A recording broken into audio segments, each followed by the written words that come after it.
late when he saw them at that last second, decided that maybe the best thing to rely on there would have been just his medevacs that he had, and he was like, okay, I think I've got enough medevacs here with an SCV pull. I should be able to hold this.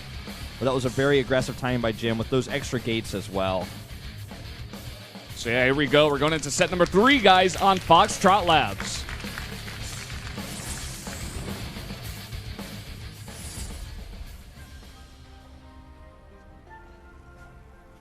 Down here in the bottom right in the red, the Terran player, he is Maru.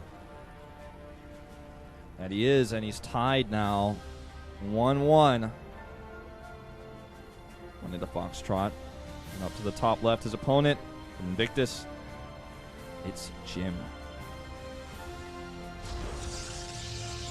Yeah, the China is actually the wild, wild west of StarCraft 2. Does certainly feel that way, actually. Like, it's cheese or be cheesed over there, man. And not to say that these players don't have really good macro play as well, which we did see actually at WCG last year from some of these Chinese players, as China usually ends up being the second best region for StarCraft after Korea. So you usually get to see it, Max said, and sometimes Jim and some other Chinese pros battle it out against Koreans and also North American pros as well. And these guys are just, they come from a playstyle that's just so aggressive and they use it so often that sometimes you just don't expect their pushes to do as well as they do, like what we saw in that last game. Maru just either didn't take it as seriously as he thought, or maybe he just didn't, he thought it was going to be a pressure into a third base. He just misread it perhaps, but yeah, you can see the look on his face where he was just like, oh, I shouldn't have lost that game. Like, he was just a little bit frustrated in the booth after that one. And interestingly enough, we have Jim already sending this probe scout after Gateway on, you know, what could be considered a 2-player map, as there is only one other spawn for your opponent. And I guess he could come in here and possibly harass some SCVs and get some scouting information done here. Yeah. In Korea, we see a lot less scouting. And yeah, I think we do. And this actually, I think, goes back to the difference in the regions and how they like to play. Because in China, if you don't gateway scout, sometimes you're going to die to some crazy all-in, some crazy proxy. And in Korea, players play more macro-oriented, so sending a probe scout out like this early would actually put you behind against a player like Innovation, for example, because you're like, oh, okay, he's just doing a Reaper expand. I already know what's up. That was a waste of my economy. But this probe actually got in, saw the gas timing. It's actually going to be a factory and not a Reaper coming out, which he wasn't able to really confirm, but he wishes he did. I can guarantee you that. This is going to be a bit annoying. Definitely going to be annoying Nope, here. not with that eBay. Yep, there's that engineering bay coming down.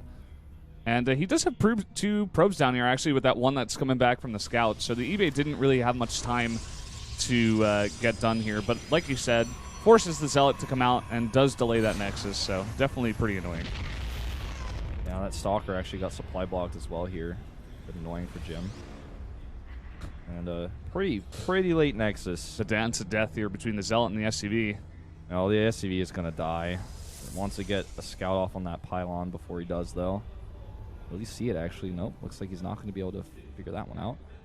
Might actually be scared that there's a proxy. I would be against Jim. So he's doing an aggressive build himself. Yeah. I'm not surprised, actually, that Maru goes for the same build, because we saw Jim actually not have the best micro against the Widowmine drops. He kind of just didn't pull probes, didn't react in time, and he ended up losing a lot. I think it was upwards of, in total, I'd say about around 11 or 12, yeah, which is a considerable amount of damage. And, you know, we saw stats yesterday when Innovation did this against him. He was just, like, moving probes in, like, 4 different directions at the same time. Like, stats just, I think, has better more experience against this kind of build and just better micro against it, whereas Jim didn't really show that to Maru. So Maru going to do the same thing. Yeah, well, we'll see a Widowmine go out there on, like, Pride Rock for a second and come back. I guess he was thinking about putting that there, expecting perhaps an Oracle to fly in that direction. I think we're going to see a DT drop. Well, let's see what Maru's drop does first. But I think your assessment of Maru's choice here is absolutely correct. I think Maru's like, oh, well, if I do that much damage again, I'll probably force him into doing an all-in, but this time I'll be ready. This time I'll scout it. And there's the Dark Shrine, so it is going to be that DT drop, a Chinese favorite. Artosis' favorite as well. And looks like he's got in that drop 2 Hellions and a Widowmine, just like before. And what do we got here for Jim? He does have the Mothership Core to defend the natural against these Marines, which they almost definitely will force that Nexus Cannon to come down in the natural. Whereas back at home in the main, he's only got 2 Stalkers. And here we go. Widowmine comes out. Does he micro a bit better this time? Yes, he does. Much better, but he's got to defend against the Hellions as well. Hellions already getting 2 kills here. Ooh, and they actually get damage on that Stalker with the Widowmine. He's almost able to kill that Stalker. Very, very low here. In total, 5 probes killed. Much better reaction, but he needs to put those probes back on the mineral line. Losing a lot of mining time here. Oh my god. Okay, there we go. He's got that Observer. Now, the Scout on the Dark Shrine, of course, is very important. That is what allows him to prepare at home with that eBay. So I don't think this DT drop will get a lot of damage done, especially considering the Warp Prism would have ideally been like at Maru's base right now for the timing of the Dark Shrine to finish, which just is not happening. So he's got so much time to get these turrets up. He's going to want a turret in the main base too, though, because this is a drop. This is not a walk-by DT. Yeah. Maru's coming in for another drop in the meantime. And will miss the Warp Prism moving out here. But again, with this kind of build, you're going so tech-heavy. You've only got 2 Stalkers here.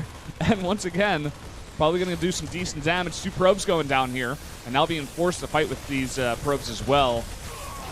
Yep. A lot of probe damage here. And he's just got so many of those in the red, too. A few more Hellion shots. He actually saves the Widowmine somehow in the midst of all this. 5 probes do go down in total. It's a Raven on the way, Valdez. Like, this is not looking good for Jim. The 1 DT just got warped into the drop, which is all the way at the bottom left of the map. It's so far away. By the time he gets over there, he's got a scan saved. It's going to be like 4 missile turrets lined up or something. Well, I don't even think the Warp Prism is going to get the drop off. And if it does, there's going to be a scan waiting to blast that DT into oblivion immediately. Look at this. He's waiting with his Marines. He knows exactly what's coming. Okay. Oh. Oh my god. I can't believe that just happened. Intentional or not. Drop, man. And the Warp Prism probably going to be taken out here by the Marines. That can be boosted after. So the drop doing absolutely 0 damage. And with the build that Jim did go for, of course, very far behind. Press 1 in chat if you think it's not fair that Psychic's playing the GS or in the SSL, excuse me, not the GSL. It's like he knew the exact location the DT would be dropped. He had a depot ready for him. And then, well, back at the base for Jim, he is adding 2 forges and a bunch of yeah, very, very sad. Here, there's even a Raven there behind the missile turret, just in case, I guess. But Jim is just trying to get the upgrades out while making a bunch of gateways without a 3rd base here. It's definitely going to be hard to get all of this at the same time while making Colossi. Yeah, he's taking every risk in the book of risks, man. I think that this is the only way to actually win, to be honest. But we're talking about Maru here. Goodbye, Observer. That's a Raven. Maru is some of the best in Korea at splitting against Colossi. Just ask anyone who played against him on Outboxer. Yeah. 3rd base at Outboxer's Maru's death ground. I don't see a world in which Jim can stabilize after what's about to happen here. Get ready. Cover your eyes, Protoss fans. This is Maru we're about to see. He's like, Colossus? No big deal. Here we go. Widowmines to zone. Nexus Cannon goes down. He might wait here. Yeah, could possibly also go for a drop. He does. He's got 4 medevacs already. And even if a couple Marauders do get left behind here, he can also elevator those up. And another scan goes down here at the natural just to see if Jim is responding. And here we go. Mothership Core does not have enough energy for another time warp. And he's going to get those wood mines down here. That Raven Sing at the back here actually could drop a PDD. But look at this position. Colossi actually doing a lot of damage, though. There's a Seeker Missile on the Colossus. Actually gets pulled back. Good micro here by Jim, and suddenly, well, he actually ends up taking that damage anyways, but suddenly this looks like he might be able to stabilize a little bit better than I thought. His 1-1's about to finish, which is going to give him an upgrade lead. He's about to have...